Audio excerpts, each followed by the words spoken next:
കേട്ടാ ശരിയാ, 5:30 അവള് സ്റ്റേഷനിലുണ്ടായിരുന്നു. എങ്ങോട്ടാ പോയെന്ന് കൃത്യമായിട്ട് അറിയത്തില്ല. കൊല്ലോ ട്രിവാൻഡ്രം അങ്ങനെ ഏതാണ്ടാ, എന്തായാലും തെക്കോട്ടാ. അവൾ എങ്ങോട്ടാ പോയെന്ന് എനിക്കറിയാം. ഞാൻ പറയുന്ന ഒന്ന് കേക്ക്. വേണ്ട, നീ എങ്ങോട്ടും പോകുന്നില്ല. ഞാൻ പറയുന്നത് കേട്ട് നീ ഇവിടെ തന്നെ നിന്നാ മതി. എനിക്ക് ഇവിടെ നിന്ന് ലൈഫ് കളയാൻ പറ്റത്തില്ല.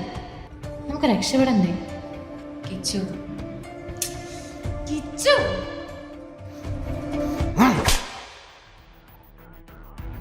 അവൾ എങ്ങനെ പോകാതിരിക്കും? ഫുള്ള് ഫ്രീ ആയിട്ടുള്ള സെമിനാർ, ചെല്ലുന്നവർക്കൊക്കെ 30 ലക്ഷം രൂപയുടെ സ്കോളർഷിപ്പിന് അവസരം, ഫുള്ള് ഇന്ററാക്റ്റീവ് ആയിട്ടുള്ള സെഷൻസ്. ഇനി അതിന് പുറമെ വിസ അസിസ്റ്റൻസും ബാക്കി ഗൈഡൻസും എല്ലാം. ഇനി ജർമ്മനിയെ കുറിച്ച് അറിയേണ്ടതെല്ലാം ചോദിക്കാനായിട്ട് ഇവിടുന്ന് കയറിപ്പോയ സ്റ്റുഡൻസ് തന്നെ ഈ പരിപാടിക്ക് അവിടുന്ന് ലൈവ് ജോയിൻ ചെയ്യും. ഈ പറഞ്ഞതെല്ലാം ഒരു പാക്കേജ് ആയിട്ട് മെഡ്സിറ്റി കൊടുക്കുമ്പോൾ പിന്നെ അവൾ എങ്ങനെ കൊല്ലത്തിന് പോകാതിരിക്കും?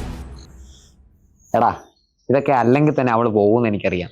എടാ, ഇത്രയ്ക്ക് ടോക്സിക് ആയി നിന്റെ കൂടെ അവള് സെറ്റ് ആകത്തില്ല.